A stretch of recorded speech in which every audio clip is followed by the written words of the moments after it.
그 다음에 이제 또 하나는 이제 말하면 시리즈 블록버스터인 인디아나 존스가 이때 나온다. 나도 인디아나 존스야말로 영미 제국의 세계 그 식민지 탐방을 대표하는 영화야. 그걸 즐겁게 표현한 거지. 철저하게 나머지는 정복의 대상이잖아. 네. 구원의 대상이고 자기들이야말로 구세주고. 그러니까 미 제국을 상징하는 영화는 탑건, 인디아나 존스라고면 제국의 실상을 잘 보여주는 건 다이하드와 비버리 hills 컵 같은 거지. 그리고 그럼 제국의 미래를 상징하는 할리우드 블록버스터 무비는 난 터미네이터로 봐. 터미네이터 영화 봤어요? 네, 그건 오, 어떻게 봤어 또 그건 또? 어릴 때 영화관에서 많이 했고. 이게 결국 미래에 예. 핵전쟁 나서 우리 다 종말하고 예. 기계하고 싸우고 있는 거잖아. 예. 우리가 종말을 막기 위해서. 예. 그게 나중에 발전해가지고 20세기 총과 뭐 나온 게 결국 매트릭스잖아. 그러니까 이것이 연결되고 이게 늘 그럼 지금 무슨 얘기냐? 아까 스릴러에서도 얘기했지만 공포는 사라지지 않는 거야. 그리고 2024년 현재 우리는 공포 속에 살고 있어 안 살고 있어? 살고 있는 것 같습니다. 예, why? 계속 유튜버에서 뉴스에서 대공황이 온다. 이제 머지않아 곧 무너진다. 또 팬데믹이 또 온다. 핵재앙이 온다. 우린 공포 속에 살고 있어. 근데 다이하드라는 영화에서 잘 보여주듯이 공포를 강조하는 이 미디어 속에 숨어진 것은 뭐냐? 돈에 대한 탐욕이야. 그래서 월가에서 유명한 말이 공포 속에 살아잖아. 흥분하고 남 좋을 때는 오히려 팔라 그러고. 그리고 또 하나 나는 내가 개인적으로 되게 80년대 상징하는 좋아하는 영화 중에 하나는 죽은 시인의 사회. 혹시 봤는지 모르겠지만 소설로 이제 영어는 Dead Poets Society인데 나는 이 영화야말로 다시 지금 시대 한국의 무너진 공교육과 이 교육의 현실에서 다시금 씹어봐야 되는 영화라고 생각해요. 개인적으로 굉장히 위대한 영화라고 생각하고 이때 주연이었던 로빈 윌리엄스는 결국 나중에 우울증을 못 이기고 자살하지만 이때 로빈 윌리엄스가 이 아주 우리나라로 말하면 자사고 그러니까 입시 위주 고등학교의 보딩스쿨의 선생으로 부임하거든요. 거기서 입시 위주 교육에 찌들은 애들을 깨워나가는 과정을 얘기하거든. 물론 그걸 깨워나가는 덕에 학교에서 쫓겨나는 사람. 근데 우리나라 한국도 나는 그때의 그런 교육 혁신이라는 것이 무엇이 잘못됐는지, 왜냐면 나는 뭐 언젠가 한국의 교육 무엇이 문제인가 가지고도 한번 우리 얘기해 봅시다.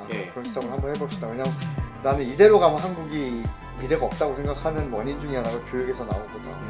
그 다음에 뭐 내가 제일 좋아하는 영화 중에는 시네마 파라디소, 이 배경을 만든 엔니오 모리코네도 나도 너무나 좋아하고 정말 위대한 영화 예술가고, 시네마 파라디소는 물론 이태리 영화지만 정말 우리가 시대를 향수한다면 오히려 나는 이 로버트 케니 주니어 같은 사람이 이런, 내가 보기에는 이 금수저잖아.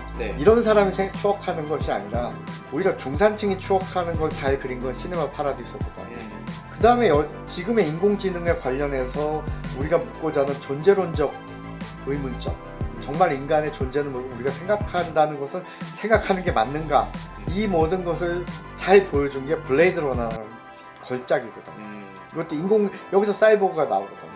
그 다음에 우리는 인종적 혐오나 편견에서 영원히 벗어날 수 없다는 걸 잘 보여준 범죄 시리즈 영화는 스카페이스.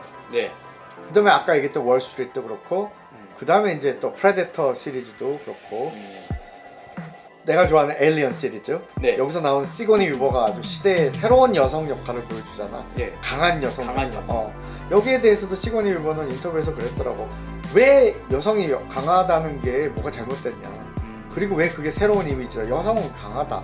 다만 물론 거기에 대해서 나는 페미니즘과는 이 사람 거리를 둬. 페미니즘이어서 강한 게 아니라 여성은 원래 강하다. 단 굉장히 대단한 말이라고 생각해. 여성은 강해. 하지만 그 강함을 나타내는 진짜 의미는 공격적 페미니스트가 얘기하는 그 강함이 아니라고. 그리고 또 내가 80년대, 90년에 골봉했지만 이 시대를 상징하는 게 토탈 리콜이라는 이 정말 그 터미네이터 시리즈 주연 배우가 했던 아놀드 슈왈제네거. 이 기념비전 나중에 2014년인가 언제 리메이크 돼서 그건 그렇게 성공 못했어. 블레이드 러너도 나중에 리메이크 때문에 성공하진 못했지만 이때 정말 대단한 영화들이 다 등장해. 그리고 나는 토탈 리콜이 왜 위대한 영화냐? 조작된 기억에 대한 영화거든. 자, RFK 주니어의 과거에 대한 기억은 예. 혹시 조작된 게 아닐까? 어때? 그럴 수 있겠네. 조작되고 자기가 그렇다고 믿는 거. 아, 그리고 이 시대에 또 아까 잠깐 얘기 못했지만 예. 기술혁신의 상징 예. 핸드폰. 이 벽돌폰이 처음에 등장하잖아. 저희 거의 무기라고 하는. 네. 그러다가 이제 한때 지금은 거의 망하고 이제 거의 대만 회사로 팔렸지만 한때 핸드폰은 전 세계 핸드폰은 모토로라가 휩쓸었다고.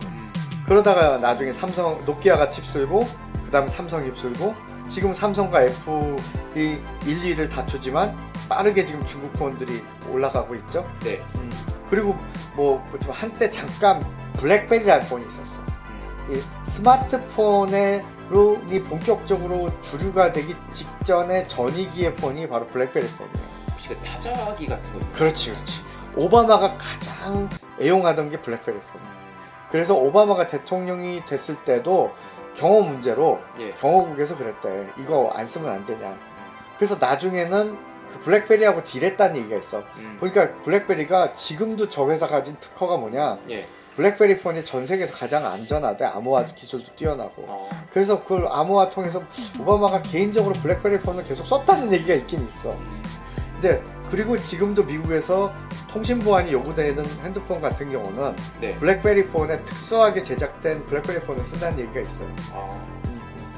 자, 그리고 뭐 80년대 결정적으로 그런 80년대 이 문화의 소비 문화를 대표하는 세대가 바로 여피컬처예요.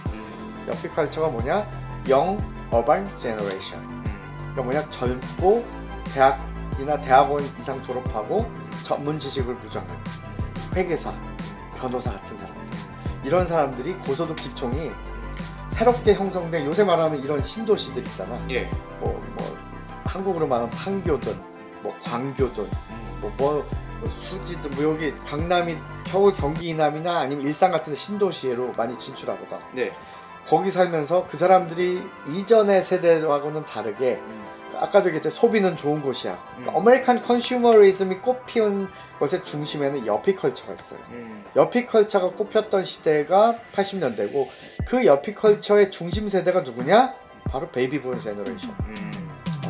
전 세계적으로 뭐 가장 인구가 출산율이 높았을 때거든.